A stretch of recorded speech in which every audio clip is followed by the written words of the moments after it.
नमस्कार दोस्तों, एक बार फिर से आपका स्वागत है हमारे YouTube channel PSC by DC sir पर। दोस्तों, जैसा आप सभी को पता है, मैं आपके लिए MPPSC 2026 को टारगेट करते हुए एक स्पेशल सीरीज लेके आया हूँ, जिसमें हम मध्य प्रदेश का इतिहास, संस्कृति और साहित्य को पढ़ने वाले हैं। यानी मध्य प्रदेश का हिस्ट्री, कल्चर और लिटरेचर को बहुत अच्छे से समझने वाले हैं। इसके साथ ही मैं इसमें यूनिट 10 के कुछ टॉपिक्स भी आपको कवर कराऊंगा, तो आप इसी तरह से हमारे यूट्यूब चैनल पर बने रहें। जो मैं प्रश्न आपको देता हूं डेली, उस प्रश्न का आंसर देने की कोशिश करिए, क्योंकि वह आपके लिए बहुत फ़ायदेमंद होगा। आज जो हमारी श्रृंखला है उसका लेक्चर नंबर 2 है, और इस लेक्चर नंबर 2 में हम religious places of Madhya Pradesh की बात करने वाले हैं, यानी मध्य प्रदेश के धार्मिक स्थल की बात करने वाले हैं। दोस्तों, यह लेक्चर 2 पार्ट में आएगा। आज हम कुछ महत्वपूर्ण स्थानों के बारे में डिस्कस करेंगे। उसके बारे में कल हम संभाग से रिलेटेड, यानी जो भी हमारे डिविजन्स हैं उसमें जो जो डिस्ट्रिक्ट आती हैं और डिस्ट्रिक्ट में जो इम्पोर्टेंट टेम्पल्स होंगे हम उसकी बात करेंगे। आज हम कुछ महत्वपूर्ण स्थानों की बात करने वाले हैं। तो आइए सबसे पहले हम देख लेते हैं कि ये हमारे सिलेबस में कहाँ पर है। तो देखिए, यहाँ पर देखने को मिलेगा मध्य प्रदेश के प्रमुख धार्मिक पर्यटन स्थल। ठीक है, यहाँ पर लिखा हुआ है major tourist places of religious, यानी धार्मिक स्थल की बात कर रहे हैं प्रीलिम्स के सिलेबस में। मेंस में तो उसने दे ही रखा है कि मध्य प्रदेश के प्रमुख पर्यटक स्थल। तो इसी प्रकार हम प्रीलिम्स और मेंस के सिलेबस को कवर करके पढ़ रहे हैं। आपका भी लिखेंगे, इसके बाद जब मैं आपको समझा दूंगा तो आप 2 नंबर में आसानी से लिख सकते हैं। साथ साथ उससे जो शॉर्ट फॉर्म में जो प्रश्न आते हैं उनको भी आप आसानी से लिख पाएंगे। ठीक है, तो देखिए एक एक करके हम आगे बढ़ते हैं। तो देखिए, सबसे पहले रिलीजियस प्लेसेस को हम कितने पार्ट में जो डिवाइड करके पढ़ने वाले हैं उसके बारे में मैं आपको बता देता हूँ। सबसे पहले हम हिंदुइज्म की बात करेंगे, हिंदू धर्म से रिलेटेड जितने भी टेम्पल्स हैं हम उनकी बात करेंगे। फिर जैनिज्म रिलीजन की हम बात करेंगे, यानी जैन धर्म के जितने भी रिलेटेड टेम्पल्स हैं या तीर्थ हैं उन सभी की हम बात करेंगे। फिर सिख धर्म की हम बात करेंगे, सिख रिलीजन्स की, इनके गुरुद्वारों की हम बात करेंगे कहाँ पर कौन सा स्थित है। फिर हम इस्लाम रिलीजन के बारे में बात करेंगे, इस्लाम धर्म के बारे में बात करेंगे कि कहाँ पर कौन सी मस्जिद है, कौन सी फेमस मस्जिद है, उन सभी की हम बात करेंगे। और अन्य धार्मिक स्थलों की बात करेंगे, जैसे आपने सुन रखा होगा एक ब्राह्मण, जैसे बलदेव जी का मंदिर पन्ना में, उन सभी की हम बात करने वाले हैं। ठीक है, तो आइए एक एक करके हम सभी को समझ लेते हैं। सबसे पहले हम हिंदू धर्म की बात करते हैं या हिंदुज़्म रिलीजन की बात करते हैं, तो उसमें हम मेनली कितने भागों में डिवाइड करके पढ़ेंगे। तो महादेव से संबंधित स्थल, यानी जो भगवान महादेव है या शंकर जी हैं उनके जितने भी मंदिर हैं उनकी हम बात करेंगे, जो जो इम्पोर्टेंट है। दुर्गा माँ से संबंधित या माता जी से संबंधित जितने भी स्थल हैं उनकी बात करेंगे। फिर संभाग अनुसार प्रसिद्ध स्थल की बात हम कल के टॉपिक में करेंगे। ठीक है, तो आज हम पहले देख लेते हैं कि महादेव से संबंधित हमारे यहाँ कौन कौन से प्रमुख स्थल हैं। तो देखिए, आप सभी को पता है कि मध्य प्रदेश में 2 ज्योतिर्लिंग है, एक है महाकालेश्वर ज्योतिर्लिंग और दूसरा है ओमकारेश्वर ज्योतिर्लिंग। ठीक है, यानी पूछे जाते हैं कि भारत में टोटल ज्योतिर्लिंग्स की जो संख्या है वह कितनी है, 12 है। और मध्य प्रदेश में बात करते तो हमें 2 ज्योतिर्लिंग्स देखने को मिलते हैं या 2 ज्योतिर्लिंग देखने को मिलते हैं। अब ज्योतिर्लिंग किसके होते हैं, तो आप सभी को पता है भगवान शंकर के या महादेव से संबंधित यह होते हैं। ठीक है, तो हमारे मध्य प्रदेश में भी कुल कितने हैं, 2 ज्योतिर्लिंग। यहाँ पर एक प्रश्न बनता है कि मध्य प्रदेश में कुल कितने ज्योतिर्लिंग है, तो यहाँ पर आपका एक प्रश्न का डाउट क्लियर होगा कि मध्य प्रदेश में 2 ज्योतिर्लिंग है। कौन कौन से, तो एक है महाकालेश्वर ज्योतिर्लिंग और दूसरा है ओमकारेश्वर ज्योतिर्लिंग। सबसे पहले हम बात करते हैं महाकालेश्वर ज्योतिर्लिंग की। तो महाकालेश्वर ज्योतिर्लिंग आप सभी को पता है उज्जैन डिस्ट्रिक्ट में स्थित है। कहाँ पर, उज्जैन डिस्ट्रिक्ट में स्थित है। उज्जैन को ही बाबा महाकाल की नगरी के नाम से भी जाना जाता है। और यह मंदिर मुख्य रूप से शिप्रा नदी के तट पर है। किस नदी के तट पर है, शिप्रा नदी के तट पर है। इसका निर्माण, जो नवीन निर्माण है, वह मराठा राजाओं द्वारा कराया गया है। मुख्य रूप से सिंधियाओं के द्वारा इसका निर्माण कराया गया है। ये भारत का एकमात्र दक्षिण मुखी शिवलिंग है। भारत की जगह आप कभी विश्व की भी करेंगे तो कोई परेशानी नहीं है। यानी इसकी जो डायरेक्शन है, इसका जो मुंह है यानी माउथ है, वह किस डायरेक्शन में है, तो साउथ डायरेक्शन में है। ठीक है, तो यह भारत का एकमात्र दक्षिण मुखी शिवलिंग है। आपको याद रखना है, बिल्कुल बहुत इंपॉर्टेंट है, ये बार बार यहाँ से पूछे जाएंगे।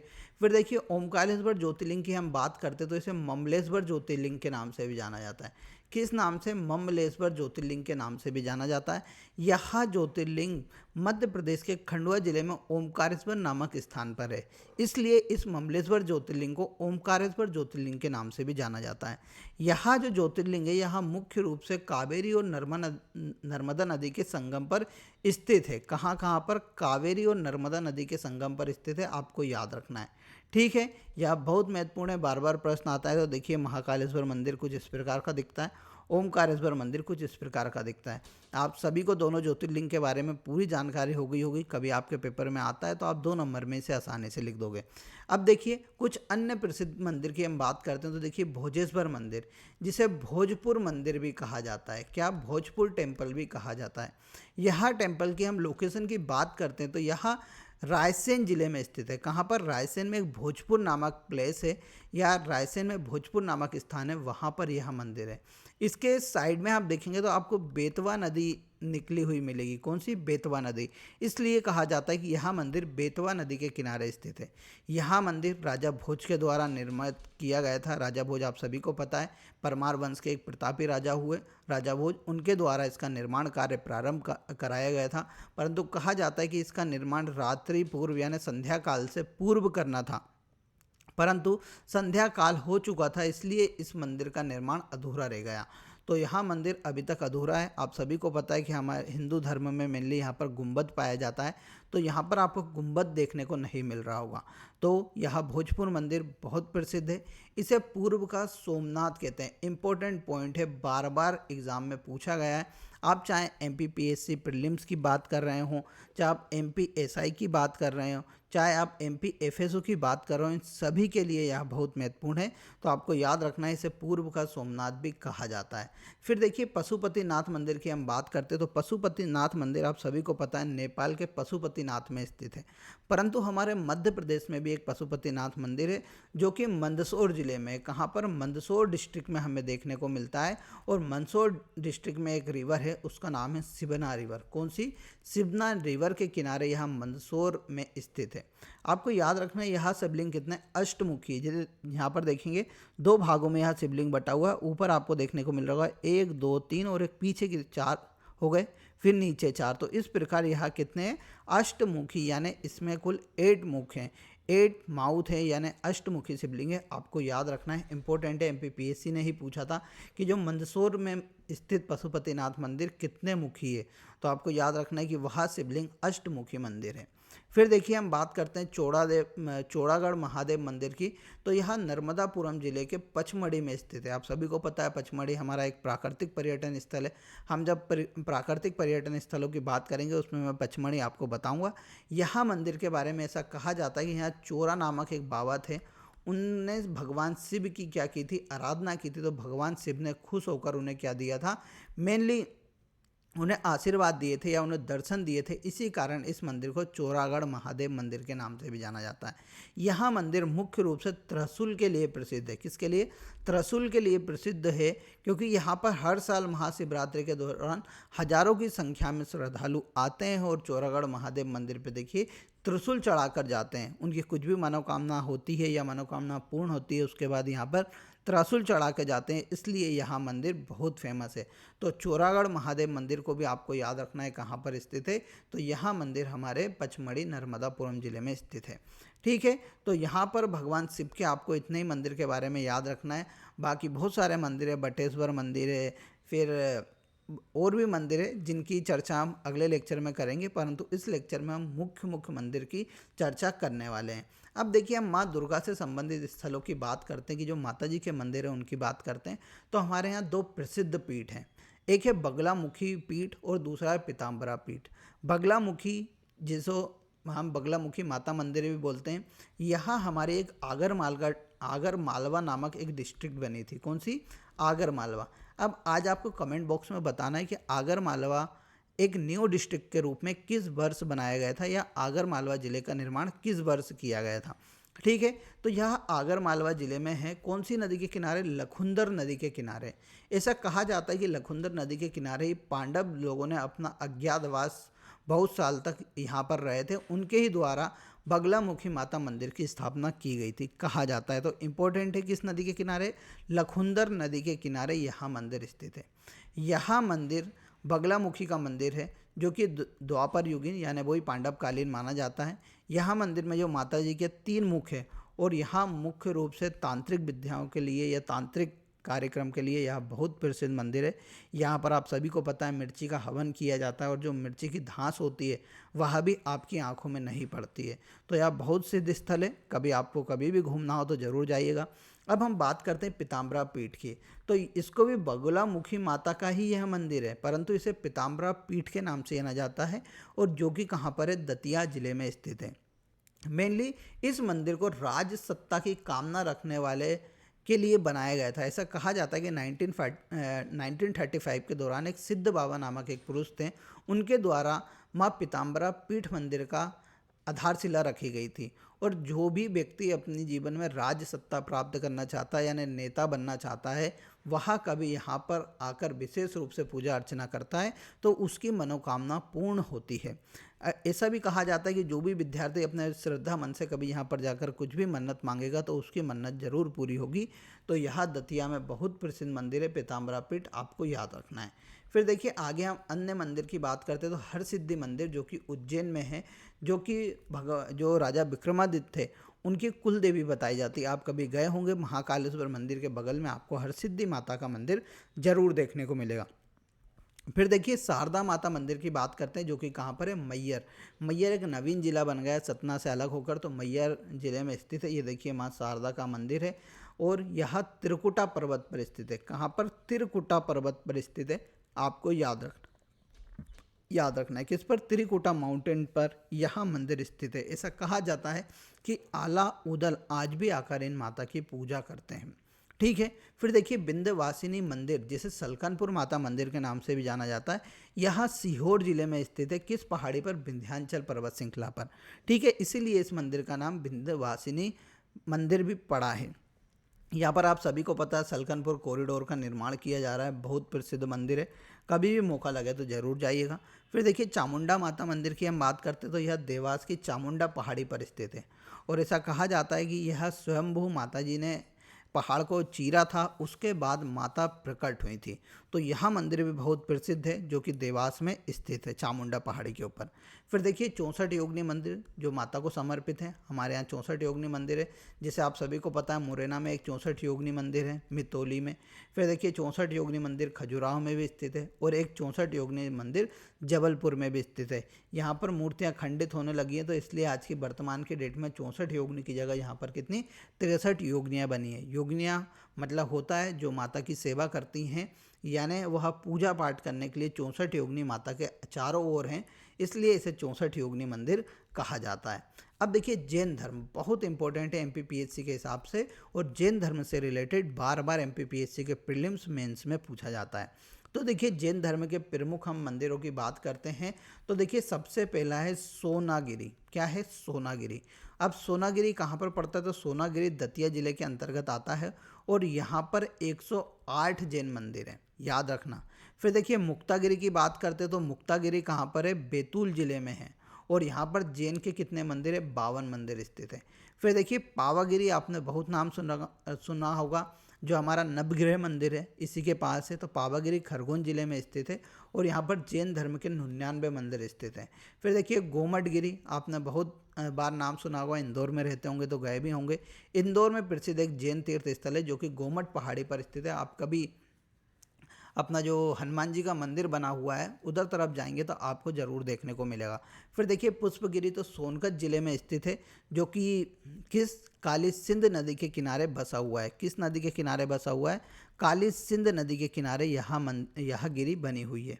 ठीक है। अब देखिए और है कुंडलपुर, जो कि दमोह में है। इसे बड़े बाबा का मंदिर के नाम से भी जाना जाते हैं। यहाँ पर भगवान आदिनाथ की 64 फीट ऊंची प्रतिमा है। फिर देखिए 52 गजा, यह बड़वानी जिले में है, ये भी जैन धर्म का एक प्रसिद्ध तीर्थ स्थल है। यहाँ पर भगवान आदिनाथ की 72 फीट ऊंची प्रतिमा है। फिर देखो भोपावर, यह धार जिले में एक प्रसिद्ध जैन तीर्थ स्थल है। यहाँ पर शांतिनाथ जो इनके गुरु थे उनका मंदिर है। फिर एक मोहन खेड़ा, MPPSC ने पूछा है, यह धार जिले में स्थित है और श्वेतांबर जैन तीर्थ स्थल है, यहाँ पर भी आदिनाथ की प्रतिमा है। फिर एक है शिवपुर जैन तीर्थ स्थल, यहाँ पर अपनी बागली एक तहसील पड़ती है देवास में, बागली के निकट है। इस मंदिर की सबसे अच्छी विशेषता है कि यह मंदिर जो हमारा रथ मंदिर है, कोणार्क का सूर्य मंदिर है, वह रथ मंदिर के आकार में बना है, तो रथ मंदिर के आकार में इस मंदिर को बनाया गया है। तो ये प्रमुख जैन तीर्थ स्थल है। आइए एक बार मैप में देख लेते हैं। तो देखिए ये है दतिया, दतिया में अपन ने कौन सी बताई, तो सोनागिरी बताई, ठीक है। फिर अपन इधर आए बैतूल में, तो बैतूल में अपन ने देखी सर मुक्तागिरी, ठीक है। फिर हम इधर इंदौर में आए, तो इंदौर में हमने देखी सर क्या, गोमटगिरी। फिर हम किस में गए, गोमटगिरी के बाद हमने देवास में आए थे, देवास में हमने देखी थी पुष्पगिरी। और कौन सी गिरी बची है, 3 हो गई, गोमटगिरी, पुष्पगिरी, पावागिरी, मुक्तागिरी। पावागिरी बची है खरगोन में, तो ये खरगोन, सॉरी ये तो धार है, धार के इधर खरगोन, खरगोन में कौन सी है, पावागिरी, ठीक है। ये प्रमुख गिरी हो गई।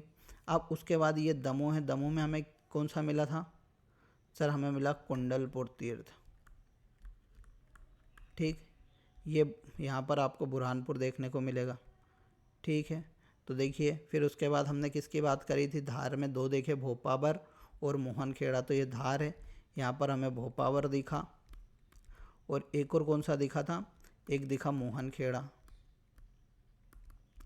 ठीक है। फिर देखिए हमने और क्या देखा था, उसके बाद देखा 52 गजा जो बड़वानी में है, तो ये बड़वानी है, यहाँ पर 52 गजा है। तो ये प्रमुख जैन तीर्थ स्थल है, बार बार पूछे जाते हैं तो आपको याद रखना है। अब देखिए सिख धर्म की हम बात करते हैं, तो ग्वालियर में एक प्रसिद्ध गुरुद्वारा है हरगोबिंद साहिब का गुरुद्वारा, जो कि ग्वालियर के किले में स्थित है। फिर उज्जैन में हम जाते हैं, तो उज्जैन में हमें गुरुद्वारा श्री नानक घाट साहिब का गुरुद्वारा देखने को मिलता है, बहुत प्रसिद्ध है। फिर बुरहानपुर में हम जाते हैं, तो बुरहानपुर में हमें गुरुद्वारा बड़ी संगत देखने को मिलती है। ऐसा कहा जाता है कि जो 10वें गुरु थे सिख धर्म के, वहाँ गुरुद्वारा बड़ी संगत में पधारे थे। तो आपको याद रखना है कि गुरुद्वारा बड़ी संगत किस ज़िले में है, बुरहानपुर ज़िले में है। अब देखिए इस्लाम धर्म से हम बात करते हैं, तो इस्लाम धर्म की जामा मस्जिद हमारे यहाँ सबसे ज़्यादा प्रसिद्ध है। जामा मस्जिद, जिसे हम जामी मस्जिद भी बोलते हैं, मध्य प्रदेश के 4 जिलों में स्थित है। एक है भोपाल, दूसरा है सीहोर, तीसरा है मांडू, धार और बुरहानपुर में, ठीक है।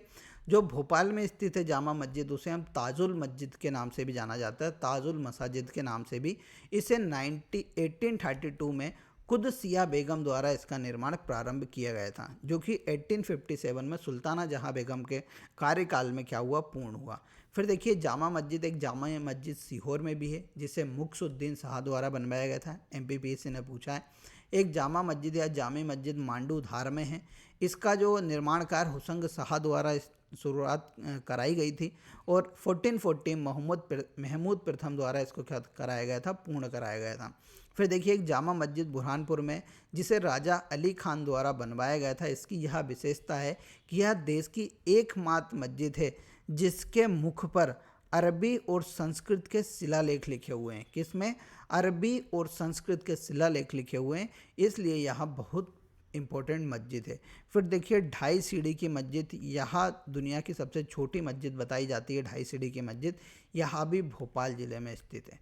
तो ये प्रमुख मस्जिद है, आपको याद रखना है, आपके पेपर में पूछी जा सकती हैं। फिर देखिए अन्य धार्मिक स्थानों की हम बात करते हैं, तो बौद्ध धर्म के आप सभी को पता है, सांची, सतधारा जो कि रायसेन में है, देव कोठार रीवा में है, उछेरा सतना में है। ऐसे बहुत सारे बौद्ध धर्म के हमें क्या देखने को मिलते हैं, तीर्थ स्थान देखने को मिलते हैं। अब यहाँ एक इम्पोर्टेंट है, देखिए एक प्राणनाथ जी का मंदिर है, जो कि कहाँ पर है, पन्ना में है, और इसको परिणामी संप्रदाय के लोगों का यह क्या है, एक प्रमुख तीर्थ है, इंपॉर्टेंट है। MPPSC ने पूछा था एक एग्जाम में, तो आपको याद रखना है। फिर देखिए बलदेव जी का मंदिर या बलदाव जी का मंदिर, जिसे हम बोलते हैं, कृष्ण भगवान के भाई थे, उनका हमारा एक मंदिर है पन्ना जिले में, ठीक है। अब देखिए यहाँ पर इस लेक्चर को हम समाप्त करते हैं। कल के लेक्चर में मैं धार्मिक स्थल से रिलेटेड सेकंड पार्ट लेके आऊँगा, और उसमें हम क्या करेंगे, संभाग यानी डिवीजन जैसे हम आएंगे ग्वालियर डिवीज़न और चंबल डिवीज़न, तो वहाँ पर कौन कौन से मंदिर हर डिस्ट्रिक्ट में फेमस हैं, उन सभी मंदिर को बहुत अच्छे से पढ़ेंगे। इस सीरीज़ को इसी प्रकार से सपोर्ट करते रहिए। आज का क्वेश्चन ऑफ द डे है कि मध्य प्रदेश में किस स्थान पर बलदेव जी का मंदिर है, बलदेव जी का मंदिर स्थित है। इसका आंसर कमेंट बॉक्स में ज़रूर दीजिएगा। ऐसे ही मिलते रहेंगे डेली। तब तक के लिए जय हिंद, जय भारत।